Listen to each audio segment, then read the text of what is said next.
দিন সেই গ্রামে চায়ের দোকানে বসে থাকা মানুষদের সাথে একবার এই ঘটনা নিয়ে যখন আলোচনা শুরু করলাম, তখন দেখলাম বয়স্ক কিছু মানুষ এই ঘটনাটি একেবারে সত্য বলে আমাকে জানালো।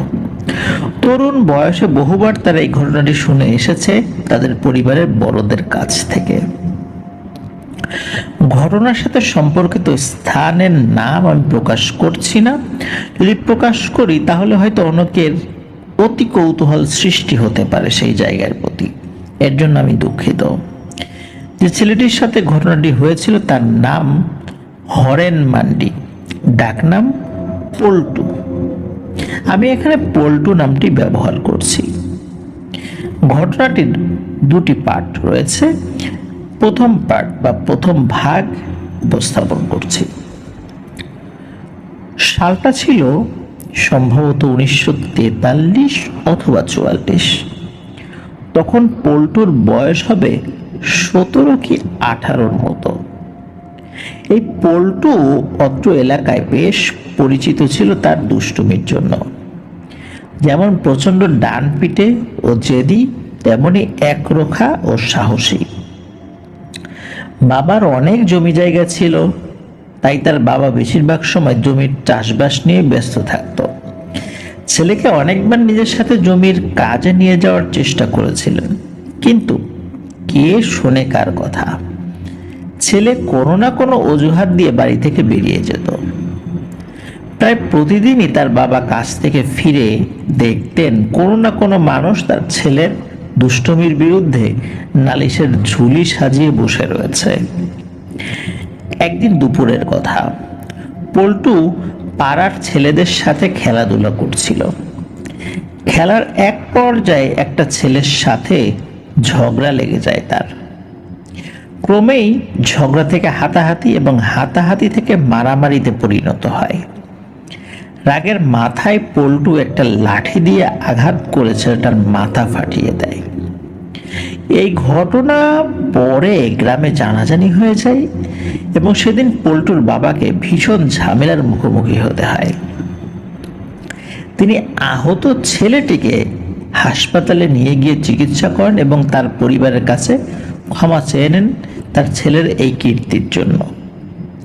সেদিন বিকেলে তার বাবা তাকে রাগের মাথায় প্রচন্ড পিটুনি দিয়ে বাড়ি থেকে বের করে দেয়। এর আগে পল্টু অনেক দুষ্টুমি করেছিল, কিন্তু তার বাবা কখনো গায়ে হাত তোলেনি। কিন্তু আজ ছেলেটা বাবার হাতে মার খেয়ে মনে খুব কষ্ট নিয়ে কাঁদতে কাঁদতে সে বাড়ি থেকে বেরিয়ে যায়। তার মা চোখে জল নিয়ে অনেক ডাকাডাকি করে ছেলেকে, কিন্তু ছেলে আর কারোর কথাই শোনে না। ঘটনাটি এখান থেকে পল্টুর ভাষায় বলছে পল্টু। সন্ধে হয়ে গেছে প্রায়। মনের রাগ তবুও কম হয়নি। হাঁটতে হাঁটতে গ্রামটি পেছনে ফেলে প্রায় অনেকটা পথ অতিক্রম করা হয়ে গেছে। চারদিকে অন্ধকার হয়ে গিয়েছে, কিন্তু চাঁদের আলোয় অন্ধকারটা অতটা ঘন মনে হচ্ছে না। সম্ভবত এই রাতটা পূর্ণিমার রাত। পা দুটোতে আর চলার মতো শক্তি নেই। গরমে হাঁটতে হাঁটতে শরীর একেবারে ভিজে শেষ। ভাবলাম এবার একটু বিশ্রাম না নিলে আমি হয়তো মাথা ঘুরে রাস্তায় পড়ে যাব। রাস্তার এক পাশে ঘন গাছপালা, ঝোপঝাড়, আর এক পাশে ফাঁকা প্রান্তর। আশেপাশে কোনো মানুষ তো দূরের কথা, একটা কুকুর বিড়ালও দেখা যাচ্ছে না। চাঁদের আলোয় স্পষ্ট সামনে একটি ঘরের মতো দেখা যাচ্ছে, কিন্তু কোনো আলো জ্বলছে না। আমি 7-5 না ভেবে ওখানে চলে গেলাম। সামনে যেতেই বুঝতে পারলাম এটা একটা পুরনো ভগ্নপ্রায় মন্দির।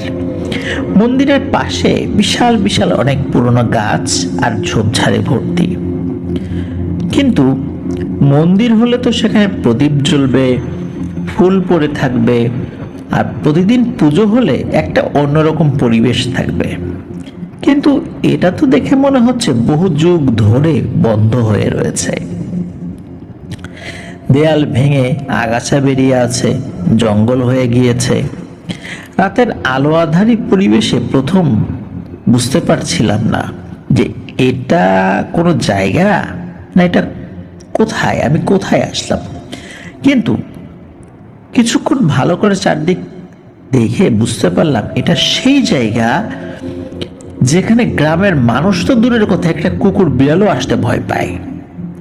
ছোটবেলায় মায়ের মুখ থেকে শুনেছিলাম এই জায়গাটা নাকি অভিশপ্ত, কিন্তু আমি তো ভয় পাওয়ার মতো কিছুই দেখতে পারছি না এখানে। আছেটা কি যে ভয় পাবো? কিন্তু একটা জিনিস আমি ভালো করে লক্ষ্য করলাম যে এতটা পথ হেঁটে এলাম, কোথাও কোনো রকম নিস্তব্ধতা ছিল না। রাতে যেসব পাখিরা ডাকে তাদের ডাক বা ঝিঝি পোকার ডাক এগুলো শুনতে পারছিলাম, কিন্তু এই নির্জন জায়গাটিতে আসার পর থেকেই কেমন অদ্ভুত রকমের একটা নিস্তব্ধতা চারদিকে ছড়িয়ে রয়েছে। ঠিক যেমন ঝড় আসার আগে চারদিক শান্ত হয়ে থাকে, ঠিক তেমন পরিবেশ। আমি চাঁদের যে আলো আসছে তাতে স্পষ্ট দেখতে পাচ্ছি মন্দিরের ভাঙাচোরা কাঠের দরজাটাকে একটা মরচে পড়া লোহার শিকল দিয়ে পেঁচিয়ে আটকে রাখা হয়েছে। অনেক ক্লান্ত থাকার কারণে আমি বেশি কিছু না ভেবে একটা গাছের নিচে বসে পড়লাম।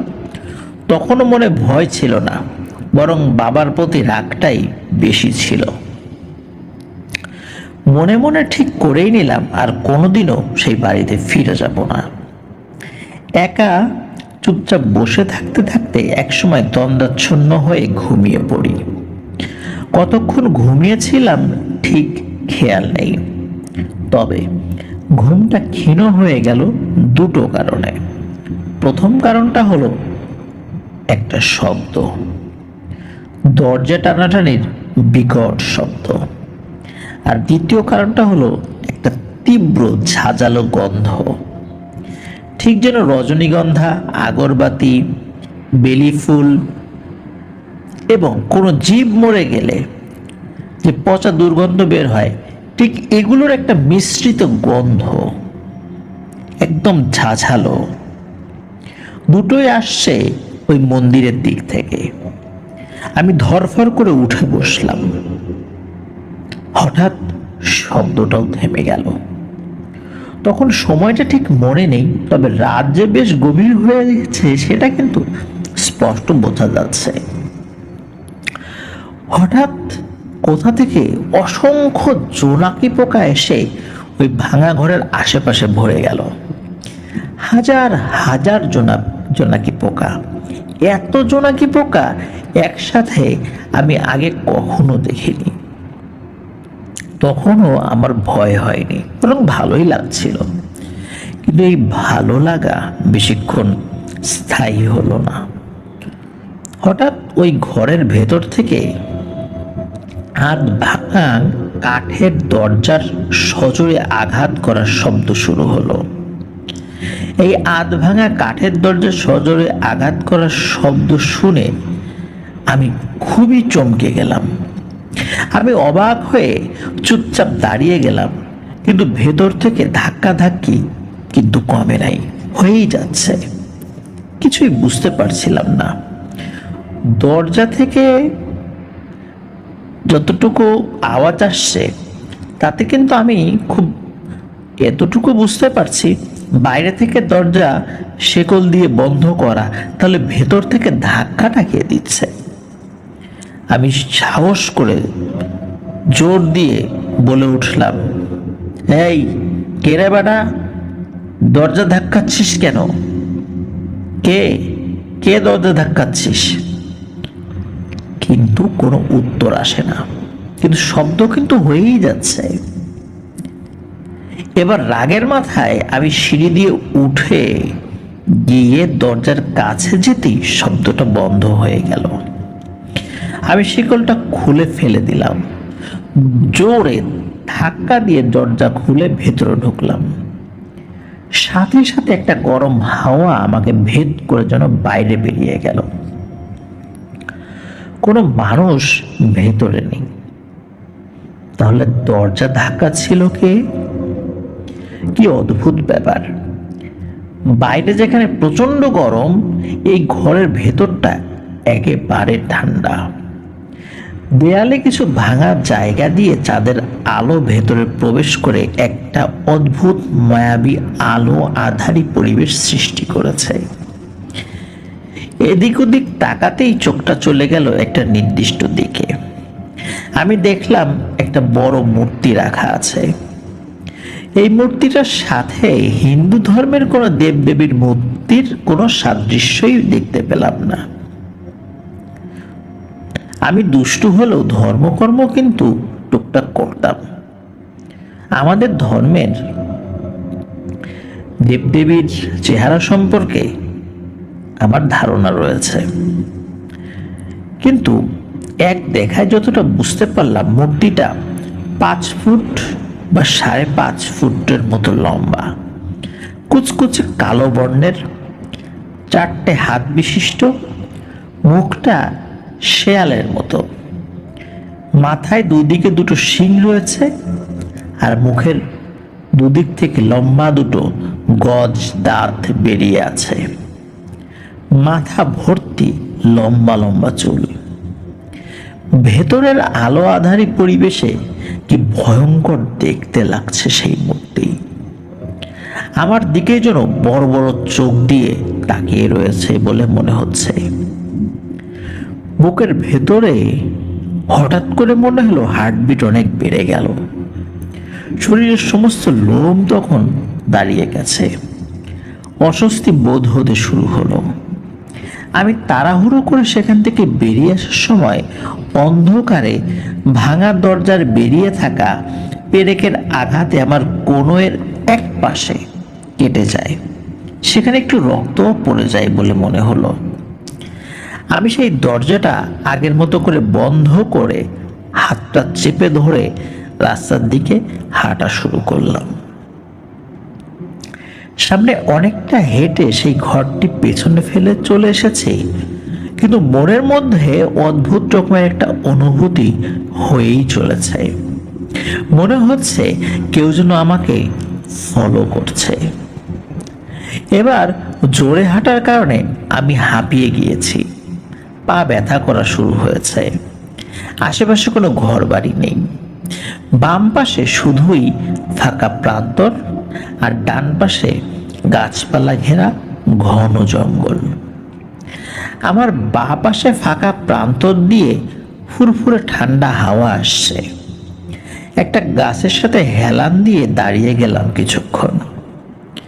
কিছু ঘাস দু হাতে ঘষে কাটা জায়গাটায় চেপে ধরলাম রক্তক্ষরণ বন্ধ করার জন্য। অনেক দূর থেকে কুকুরের কান্নার শব্দ ছাড়া আর কিছুই কানে আসছে না।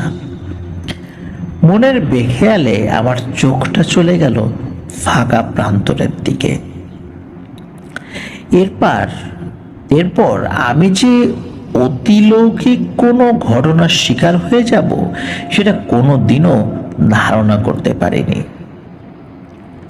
চোখের পলক ফেলতে না ফেলতেই হঠাৎ সেখানে এক জায়গায় দপ করে আগুন জ্বলে উঠল। আগুন একটা বিস্ফোরণ হলো।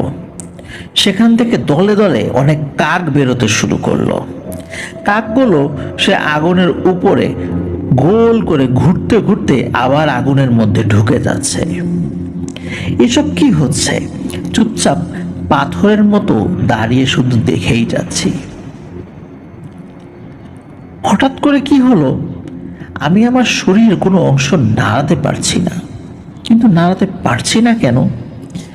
কিছু যেন আমার শরীরটাকে একেবারে পাথরের মতো ভারী করে দিয়েছে। হঠাৎ আগুনের মধ্যে থেকে একে একে লম্বা 4টে হাত বাইরে বেরিয়ে এলো এবং সেই হাতের সাহায্যে মাটিতে ভর দিয়ে আগুন থেকে মানুষের মতোই একটা কিছু বেরিয়ে এলো। মাথার দুপাশে দুটো শিং এবং সেখান থেকে ঝুলে পড়া লম্বা লম্বা চুলগুলো দেখে বুঝতে কষ্ট হলো না যে এটা একটা মহিলার মতো। তার গায়ের রং কুচকুচে কালো এবং অর্ধ উলঙ্গ দেহে 4টে হাত রয়েছে, আর কোমরে ঝুলছে কয়েকটি কাটা মাথা। চুলে ঢাকা মুখ থেকে দপ করে চোখ দুটো জ্বলে উঠল। মুখ থেকে লম্বা জিভ বের করে অদ্ভুতভাবে লাফাতে শুরু করেছে সেই জিনিসটি। হঠাৎ চারদিক থেকে ভয়ঙ্কর চিৎকারের শব্দ আসছে। এক সময় ওই জিনিসটার সাথে আমার দৃষ্টি সংযোগ হয়। কি ভয়ঙ্কর চাহনি তার! আমি কোন দিকে পালাবো কিছুই বুঝতে পারছিলাম না। ভয়ের মাত্রাটা এতটা বেশি ছিল যে শরীরের কোনো অংশই আমি নাড়াতে পারছিলাম না। তবুও সাহস করে দৌড়াতে শুরু করলাম। আমি যখন দৌড়াচ্ছি তখন দেখছি পাশে ঝোপঝাড়গুলো দিয়ে কে যেন একই সাথে দৌড়াচ্ছে। গাছপালাগুলো খুব নড়াচড়া করছে। আমি তখন এতটা ভয় পেয়েছিলাম যে আমার হাত পা কাঁপছিল। অনেকক্ষণ পালিয়ে বাড়ির কাছাকাছি চলে আসার সময় সাহস করে একবার পিছনে তাকালাম, কিন্তু কিছুই দেখলাম না। হুড়মুড়িয়ে বাড়িতে ঢুকে উঠোনে সজোরে পড়ে গেলাম। আমার এই অবস্থা দেখে বাবা মা জড়িয়ে ধরে কান্নাকাটি শুরু করলো। সে রাতে আর কিছুই ঘটেনি। আমি ভেবেছিলাম সব কিছু ঠিক হয়ে গিয়েছে, কিন্তু আমি ভুল ছিলাম। ঘটনা আসলে শুরু হলো পরের রাত থেকে। আমি যে ঘরে ঘুমাতাম সেখানে বিছানা থেকে ডান দিকে একটা জানালা রয়েছে। জানালা বরাবর বাইরে একটা অনেক পুরনো বেশ মোটা তেঁতুল গাছ রয়েছে। রাতে ঘুমাতে যাওয়ার আগে জানালা বন্ধ করতে গিয়ে দেখলাম সেই তেঁতুল গাছের নিচে সেই মহিলা অর্ধলম্ব অবস্থায় দাঁড়িয়ে রয়েছে। মাথার উস্কো খুস্কো লম্বা চুলের জন্য চেহারাটা ঠিক বোঝা যাচ্ছে না। চোখগুলো অন্ধকার জলজল করছে। আর সব থেকে ভয়ের ব্যাপারটা হলো মহিলাটি তার চারটে হাত দিয়ে একসাথে ইশারা করে আমাকে তার কাছে ডাকছে। বুঝতে কোনো অবকাশ রইল না এটি সেই জিনিস গতকাল যার ভয়ে আমি পালিয়ে প্রাণে বেঁচে ফিরেছিলাম। ভয়ঙ্কর রকমের এক চিৎকার দিয়ে জানালা বন্ধ করে চুপ করে খাটের এক করে বসে পড়লাম। বাবা মা ঘরে ঢুকে হাজার রকম প্রশ্ন করেই চলেছে, কিন্তু আমি কোনো কথা বললাম না। সেই রাতটা অনেক ভয়ে অনিদ্রায় জেগে কাটিয়ে দিলাম। আমার বাবা মাকে ভয় পাওয়ার ব্যাপারে তখনও আমি কিছু বলিনি। এরপর কেটে গিয়েছে 23 দিন। কোনো রকম সমস্যা হয়নি এর মধ্যে। এবার প্রতিদিন সকালে বাবার সাথে জমিতে কাজে যাওয়া শুরু করলাম। বেশ ভালোই যাচ্ছিল সবকিছু। সেই রাতে সব ঘটনা ভুলেই গিয়েছিলাম আস্তে আস্তে। একদিন বাবা জ্বরে অসুস্থ থাকার জন্য আমি একাই কাজে চলে গেলাম। বিকেলে তাড়াতাড়ি বাড়িতে ফিরে একটু বিশ্রাম নিয়ে প্রস্তুত হলাম পাশের গ্রামে একটা বিয়ের নিমন্ত্রণে যাওয়ার জন্য। সন্ধেবেলায় রওনা দিলাম। সেখানে অনেকটা সময় কাটিয়ে বিয়ে বাড়ি থেকে বেরোতে বেশ রাত হয়ে গেল। হিন্দু বাড়িতে বিয়ে রাতের বেলাও কিন্তু হয়, তো বেশি রাত হয়ে যাওয়ার কারণে বাড়ির সব লোকজন আমায় বাকি রাতটা ওই বাড়িতেই থেকে যেতে বলল। কিন্তু আমি তাদের আশ্বস্ত করে বাড়ির দিকে হাঁটা দিলাম। আমার কাছে কোনো ঘড়ি ছিল না, তাই সময়টা ঠিক মনে নেই।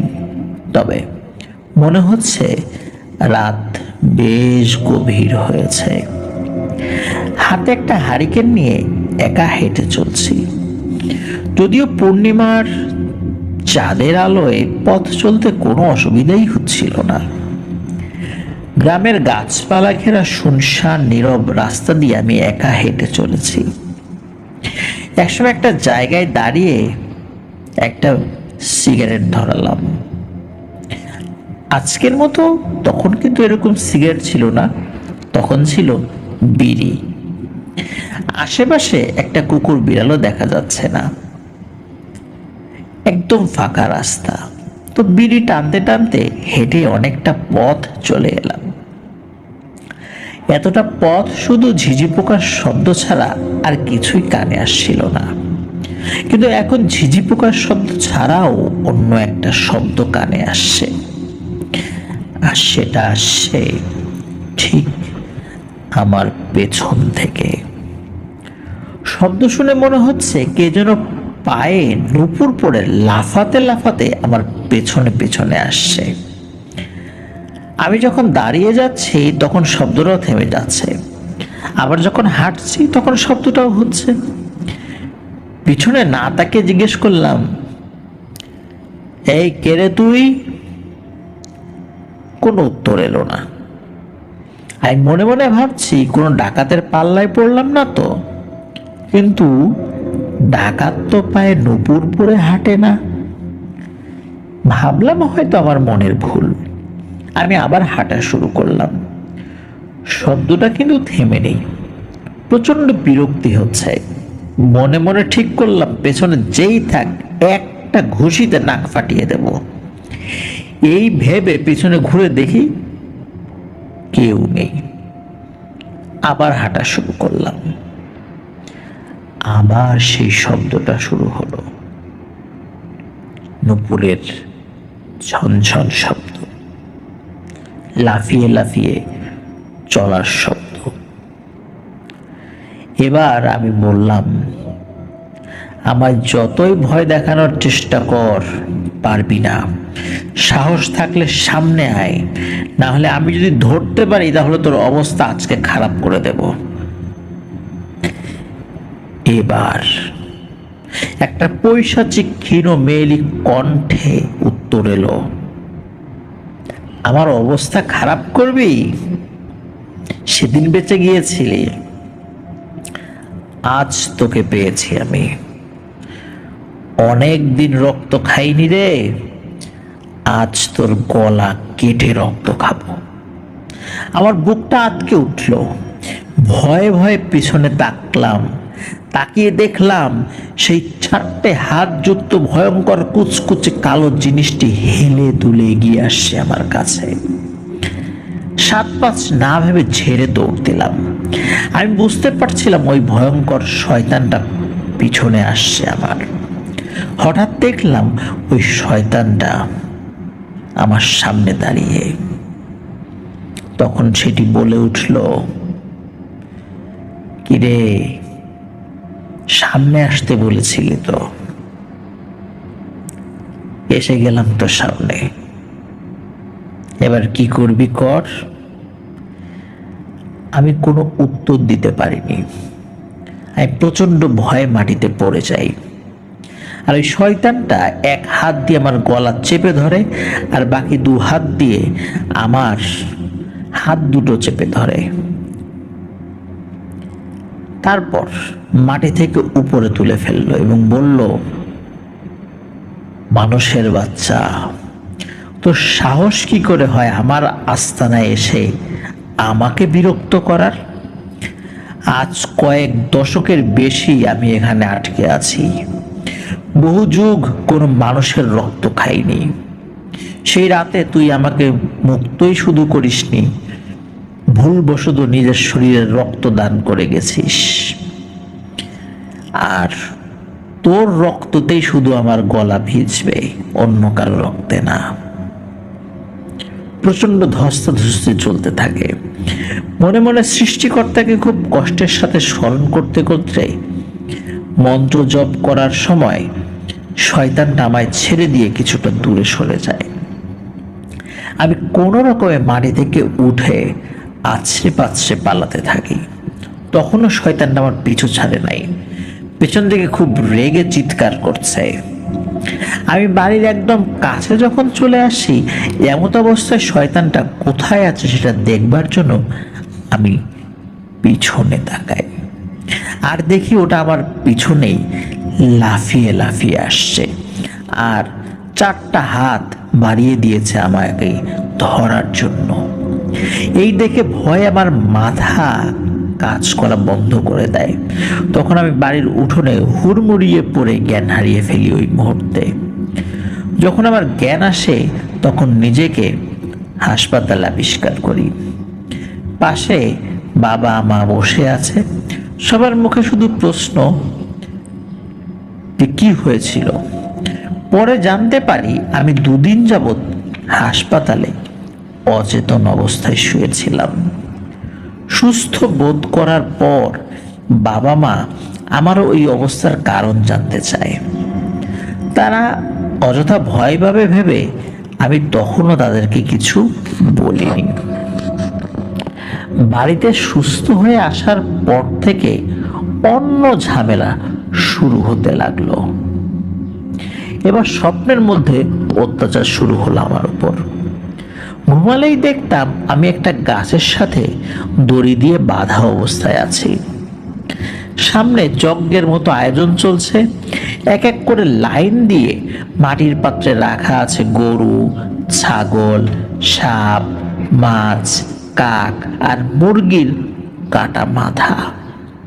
কোনো একজন ব্যক্তি যার মাথা থেকে পা পর্যন্ত কালো কাপড়ের ঢাকা অদ্ভুত কি সব মন্ত্র পড়তে পড়তে সেই মাথাগুলোর থেকে বেরোনো রক্তের ছিটা যজ্ঞের আগুনে ছুঁড়ে মারছে এবং আগুনে বিস্ফোরণ হচ্ছে। কিছুক্ষণের মধ্যে সেই আগুনের মধ্যে থেকে এক পৈশাচিক হাসি হাসতে হাসতে বিরাট আকৃতির এক ভয়ানক শয়তান 4টা হাত নিয়ে বেরিয়ে এলো। আশেপাশে প্রচুর কাক উঠছে। শয়তানটা ভয়ঙ্করভাবে হাসতে হাসতে আমার দিকে তাকিয়ে এক হাত দিয়ে ইশারা করতেই সেই কাকগুলো তেড়ে এসে আমার সমস্ত শরীরে আঁচড়াতে এবং কামড়াতে শুরু করে, ঠোকর দিতে থাকে।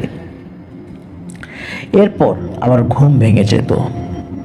দিনরাত যখনই ঘুমাতাম তখনই এই একই স্বপ্ন আমার জীবনটাকে আস্তে আস্তে শেষ করে দিতে শুরু করলো।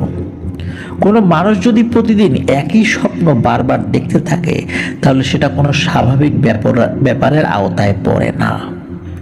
কিছুদিনের মধ্যেই আমার শরীর আরো অসুস্থ হয়ে গেল। একদিন আমার মা আমার শরীরে অনেক ক্ষতের চিহ্ন দেখে খুব ভয় পায় এবং এগুলো কিভাবে হলো জানতে চায় আমার কাছে।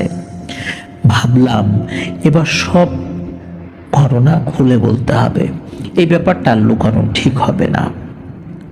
তখন প্রথম থেকে ঘটে যাওয়া সব ঘটনা আমার মাকে সবিস্তারে বলে দিলাম। মা শুনে কান্নায় ভেঙে পড়ে, আমায় খুব বকাবকি করে। এরপর আমায় নিয়ে পরের দিন পাশের গ্রামে একজন তান্ত্রিকের কাছে তিনি যান। তো তান্ত্রিক বেশ কিছুক্ষণ আমায় একভাবে দেখতে থাকে। এরপর আমায় উদ্দেশ্য করে বলে, ভালোই তো ঝামেলা পাকিয়ে এসেছিস, সাহস আছে বটে। তান্ত্রিক নিজের মতো করে চিকিৎসা শুরু করে। একসময় সব রকমের চেষ্টা করার পর সে আমার পরিবারকে বলল, এই ছেলে খুবই ভয়ঙ্কর এক পিশাচের কবলে পড়েছে। এগুলোকে আমাদের ধর্ম মতে আমরা অপদেবতা বলি। এর বয়স অনেক পুরনো, নির্দিষ্ট কোনো হিসেব করে বয়স বলা যাবে না। এর ক্ষমতা বা শয়তানি শক্তি এতটাই বেশি যে এরা একটা জীবন্ত মানুষকে চোখের পলক দেওয়ার সাথে সাথে বা চোখের পলক পড়ার সাথে সাথে মেরেও ফেলতে পারে। আবার আধা মৃত অবস্থায় থাকা কোনো মানুষকে সুস্থ করে দেওয়ার মতো জাদুকরী ক্ষমতা এরা অর্জন করেছে। এই ছেলেকে সুস্থ করা একেবারেই আমার ক্ষমতার বাইরে। আর মনে হয় না কোনো ওঝা তান্ত্রিক এই কাজটা সমাধান করতে পারবে। আপনারা যত তাড়াতাড়ি পারেন আরো ভালো তান্ত্রিকের সাথে যোগাযোগ করার চেষ্টা করুন, কারণ যতই দিন যাবে ততই এই ছেলের প্রাণ শক্তি কিন্তু সেই শয়তান ধীরে ধীরে খেয়ে নেবে এবং এক সময় মেরে ফেলবে। এরপরে সেই তান্ত্রিক আমার উপর থেকে খারাপ প্রভাব কাটানোর জন্য সাময়িকভাবে আমাকে ঝাড়ফুঁক করে এবং আমায় যাতে ঘর থেকে একা একা বেরোতে দেয়া না হয় এই জন্য আমার মা বাবাকে তিনি পরামর্শ দেন। এছাড়া কিছু ধর্মীয় নিয়ম পালন করতে বলেন। এরপর আমার মা বাবা আমায় সবসময় চোখে চোখে রাখতে শুরু করে। বেশ কিছুদিন ভালোই গেল, কোনো ঝামেলা ছাড়াই। আমার শরীরও একটু সুস্থ হয়েছে। এরকম এক রাতে আমি শুয়েছিলাম বিছানায়, হঠাৎ জানালার বাইরে সুন্দর একটি মেয়েলি কণ্ঠে মনে হলো কেউ আমার নাম ধরে ডাকতে শুরু করলো। আমি সেই মায়াময় ডাকে হিতাহিত জ্ঞান শূন্যের মতো দরজা খুলে বাইরে বেরিয়ে পড়লাম। রাতে চাঁদের আলো ও আধারের খেলায় যতটুকু বোঝা যাচ্ছে তাতে আমি স্পষ্ট দেখতে পাচ্ছি একটা খুবই সুন্দর মেয়ে আমায় হাত বাড়িয়ে তার কাছে ডাকছে। আমি এক প্রকার মোহে তার দিকে একটু একটু করে এগিয়ে যাচ্ছি। হঠাৎ পেছন থেকে আমার হাতটা কেউ এক হ্যাচকা টান দেয়, আর সাথে সাথে আমার হুঁশ ফিরে আসে। আমার সামনে থাকা মেয়েটি তখন 4টে হাত বের করে সেই ভয়ঙ্কর শয়তানের আসল রূপে পরিবর্তিত হয়ে অদৃশ্য হয়ে যায়। আমি এক চিৎকার দিয়ে পেছনে ঘুরতেই দেখি আমার বাবা আমার হাত ধরে ফেলেছে। আমায় বলছে, বাবা তুমি এত রাতে এখানে কি করে এলে? আমি বাবাকে জড়িয়ে ধরে হাউমাউ করে কান্না করতে থাকি। ওই রাত থেকে আমার আচার আচরণে অনেক পরিবর্তন চলে আসে। আমি পাগলামি করা শুরু করে দিই। প্রায় প্রতি রাতেই স্বপ্নে ওই শয়তানটাকে দেখে ভয়ে চিৎকার করে উঠতাম, আর আমার মা আমায় জড়িয়ে ধরে থাকতো। এরপর বহু তান্ত্রিকের কাছে আমায় নিয়ে যাওয়া হয়, কিন্তু কোনো সমাধান কেউ করতে পারে না। যতই দিন যেতে থাকে আমার পাগলামি অসহনীয় হয়ে ওঠে। অবস্থা খুবই খারাপ হতে শুরু হয়। শেষমেশ আমায় শেকল দিয়ে ঘরে খুঁটির সাথে বেঁধে রাখা শুরু হলো। শেকল দিয়ে বেঁধে রাখা অবস্থায়ও প্রায় রাতেই আমি বাড়ি থেকে নাকি উধাও হয়ে যেতাম। পরে খোঁজাখুঁজি করে আমায় পাওয়া যেত কোনো ফাঁকা মাঠে বা কোনো শ্মশানে বা ওই তেঁতুল গাছের কোনো ডালে বা জঙ্গলের ভেতরে। অনেক কষ্ট করে খোঁজার পর সেই গ্রাম থেকে অনেকটা দূরে একজন তান্ত্রিকের খোঁজ পাওয়া যায়। তো সেই তান্ত্রিক যে জায়গাটায় থাকতো, এখন বর্তমান সময় সেই জায়গাটি পশ্চিমবঙ্গের কোনো একটি জেলায় অবস্থিত এবং খুবই প্রসিদ্ধ একটি তীর্থস্থান। সেই তান্ত্রিক ছিল খুবই বয়স্ক এবং বদমেজাজি ও পাগলা ধরনের। তার যদি ইচ্ছা হতো তবে কারোর সাহায্য করত, না হলে সে করত না। তো পল্টুর বাবা মা চলে যায় সেখানে এবং অনেক কান্নাকাটি করে অনুরোধ করে শেষমেশ সেই তান্ত্রিককে রাজি করাতে পারে তাদের বাড়িতে নিয়ে যাওয়ার জন্য। কোনো এক সময় তান্ত্রিক সেই বাড়িতে আসে এবং পর্যবেক্ষণ করা শুরু করে সবকিছু। এক রাত্রে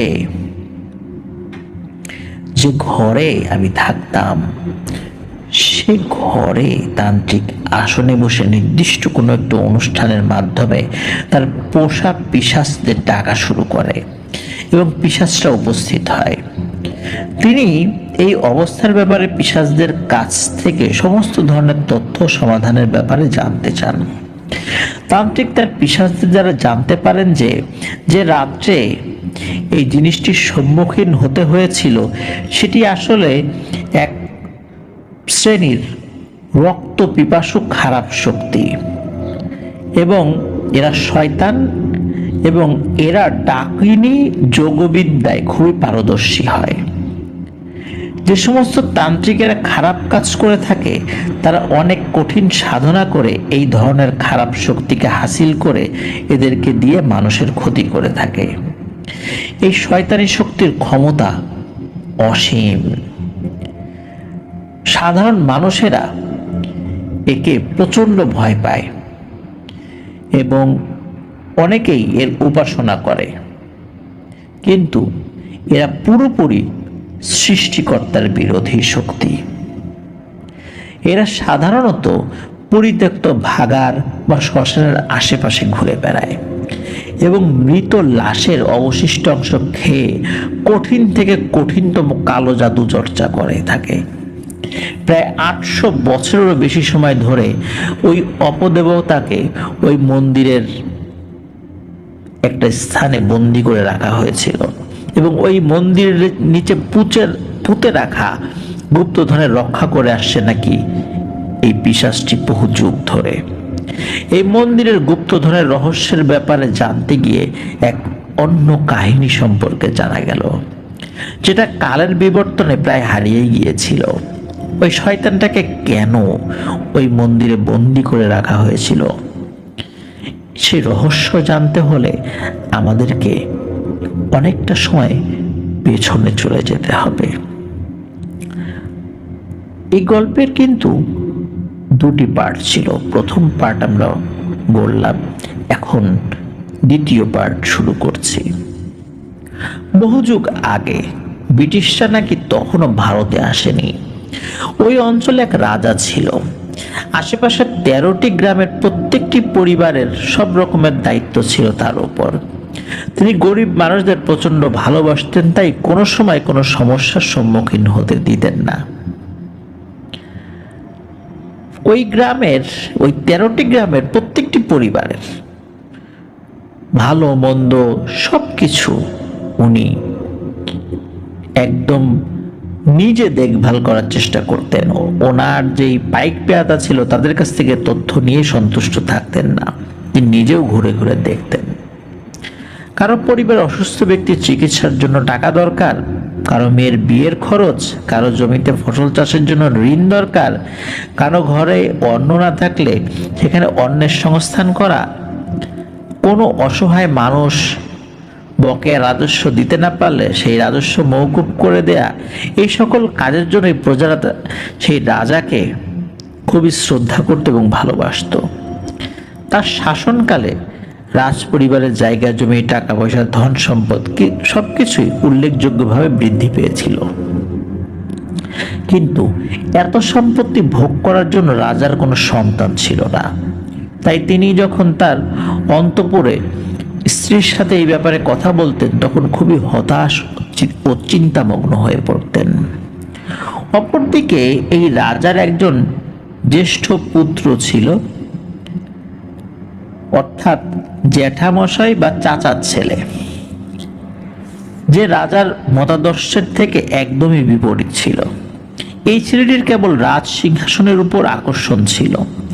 যেহেতু রাজার কোনো সন্তান ছিল না, তাই সে সবসময় মনে মনে ফন্দি আঁটত কিভাবে রাজাকে তার রাস্তা থেকে সরিয়ে দিয়ে নিজের সিংহাসনে বসবে। অবশ্য রাজারও এই ছেলেটির প্রতি খুব একটা ভালো দৃষ্টিভঙ্গি ছিল না, কারণ পূর্বে সে অনেক রকম খারাপ কাজ করেছিল, যার বিবরণ আসলে দেয়া খুব কঠিন এখন।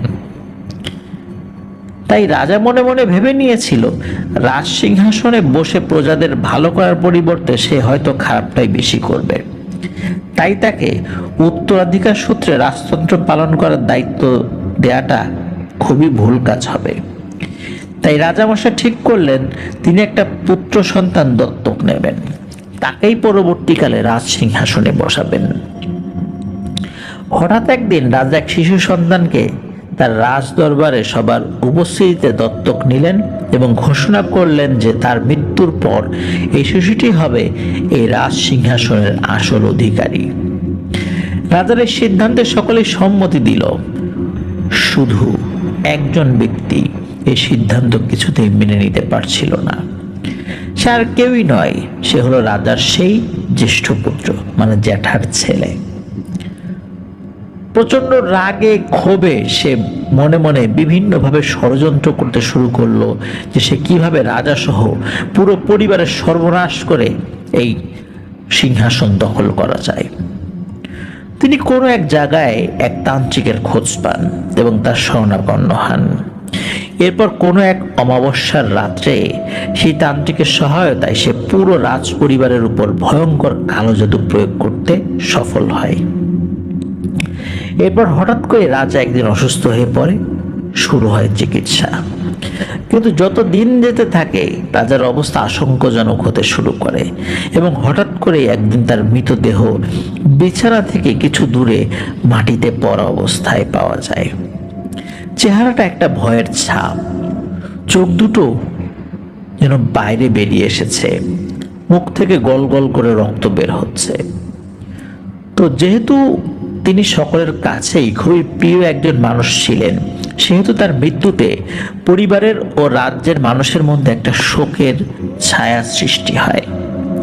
তবে রাজা অসুস্থ হওয়ার পর থেকে প্রতিদিন সকালে তার স্ত্রীকে এবং যে চিকিৎসক তার চিকিৎসা করছিল তাকে একটা কথা বলতেন যে, ও আমার রক্ত চায়, ও আমায় মেরে ফেলবে, ও আমার রক্ত পান করবে বলেছে।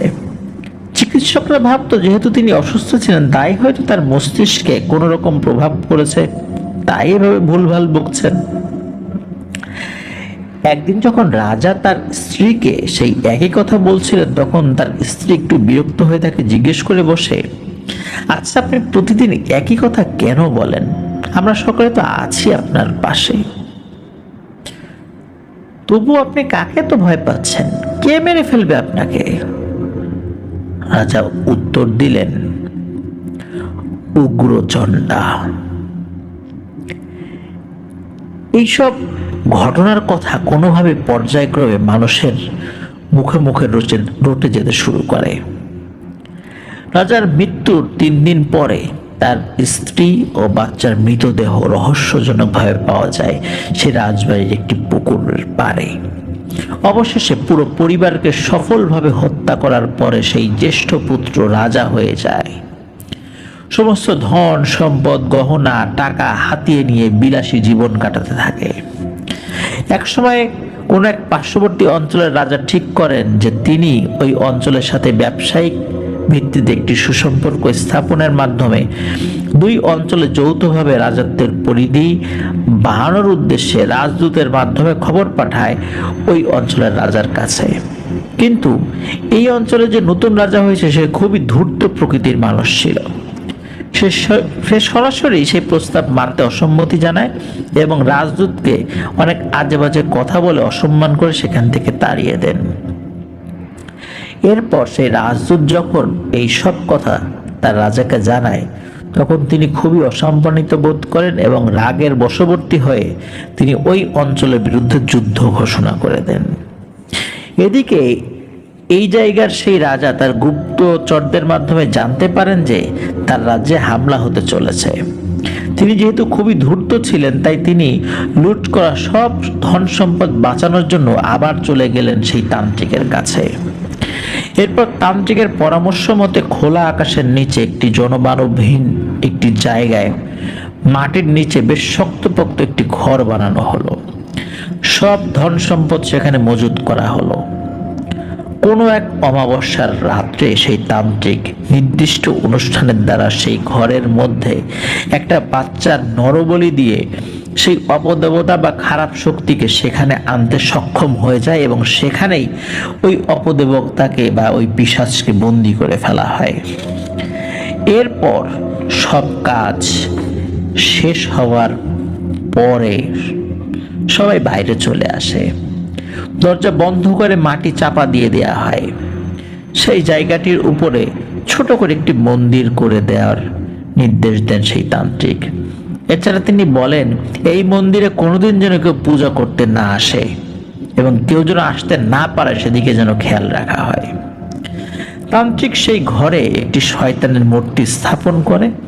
এরপর শুরু হয় নরবলির রক্ত দিয়ে নির্দিষ্ট কিছু তিথিতে শয়তানের পূজা। এরপর একদিন যুদ্ধ শুরু হয় এবং যুদ্ধক্ষেত্রে রাজার মৃত্যু হয়। ধন সম্পদ লুটপাটের জন্য অনেক খোঁজাখুঁজি করা হয়, কিন্তু কোনো খোঁজ আর পাওয়া যায়নি।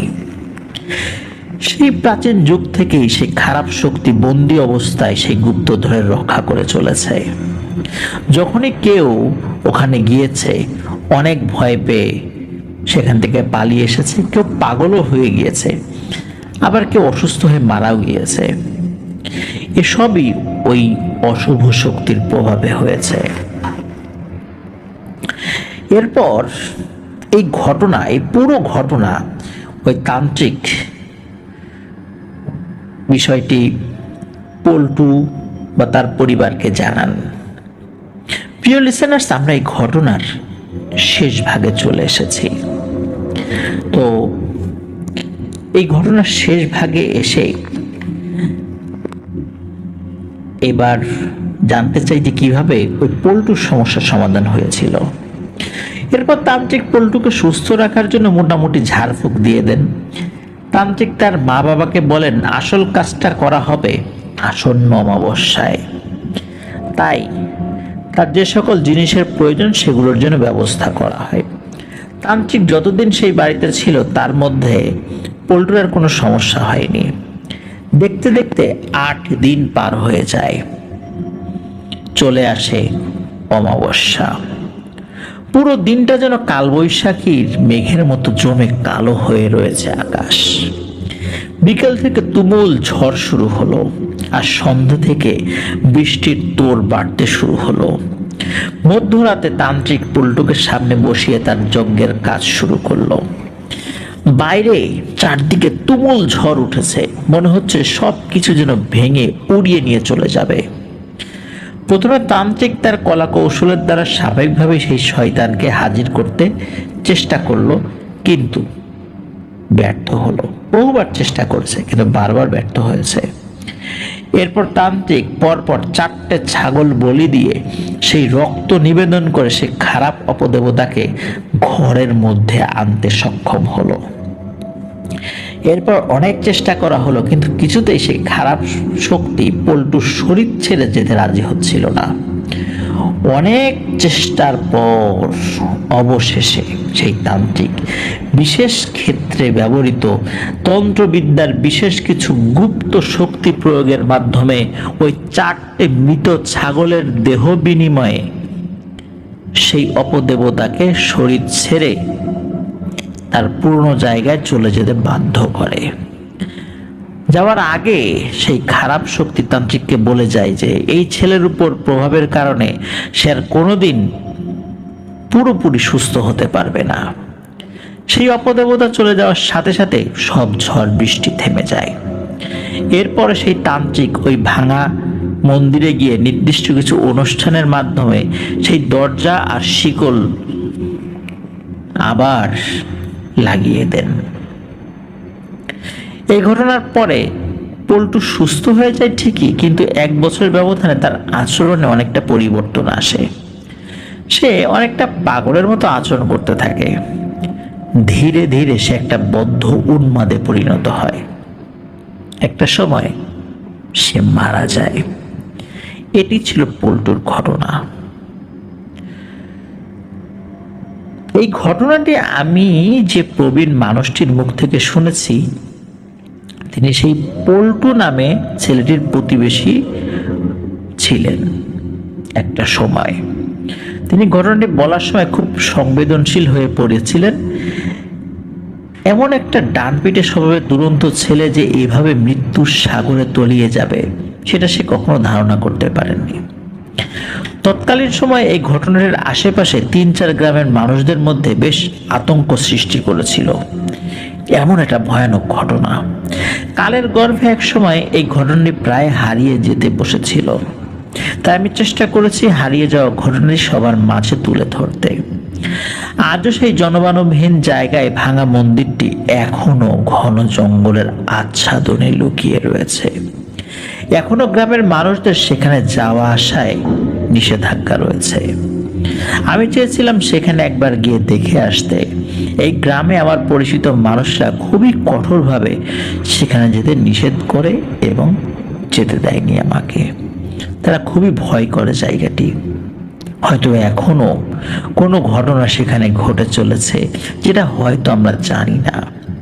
এই পুরো ঘটনাটি নিরঞ্জন দাদু তার বন্ধু পল্টুর মায়ের মুখ থেকে শুনেছিলেন, আর আমি নিরঞ্জন দাদুর মুখ থেকে শুনেছিলাম 2019 সালে।